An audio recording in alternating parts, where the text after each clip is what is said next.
Existem estudos em psicanálise que nos trazem a informação de que apenas 10% dos nossos processos, daquilo que nós vivemos no nosso dia a dia, é consciente.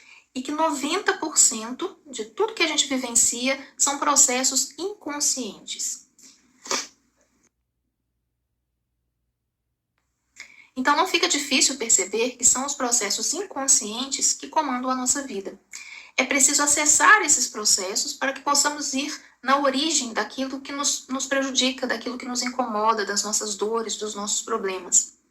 Mesmo as situações traumáticas que a gente vivencia, né, mesmo porque essas situações traumáticas, nós como uma espécie de fuga para nos proteger, nem é necessariamente uma fuga, mas para nossa proteção, para que a gente não possa sofrer novamente com aquilo que lá atrás, no passado, nos magoou, nos machucou, nós temos a tendência de colocar essas dores, esses problemas no inconsciente. Nós abafamos tudo isso, principalmente processos que acontecem na nossa infância, onde nós não temos ainda o controle completo da nossa vida. Nós ainda dependemos muito da imagem alheia dos nossos pais, das pessoas que estão à nossa volta e que cuidam de nós.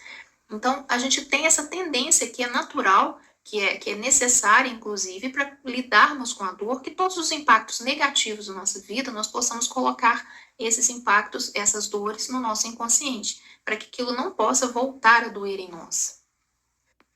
Dessa forma, se nós não formos à origem dessas dores, desses problemas que nós precisamos solucionar, que muitas vezes nós não conhecemos quais são essas origens, porque elas estão no nosso inconsciente, nós não conseguimos resolver aquilo que nós precisamos, e isso nos impede de sermos plenos e realizados.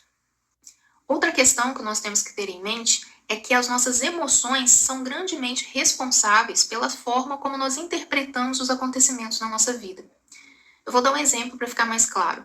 Quando uma pessoa tem uma morte de uma pessoa querida, para alguns isso pode representar uma tristeza tão profunda que a pessoa entra em depressão.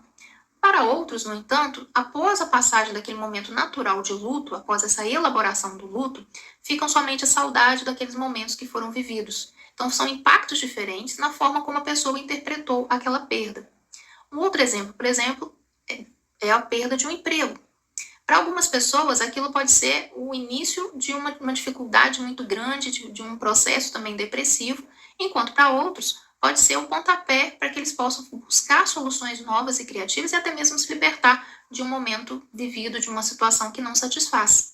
Então, a forma como nós interpretamos, que lógico vai depender de todas as nossas experiências passadas, aquilo que está no nosso inconsciente, mas a forma como nós interpretamos e o impacto que essas situações trazem para nós em função dessa interpretação vai dizer muito da forma como nós temos que trabalhar essas questões.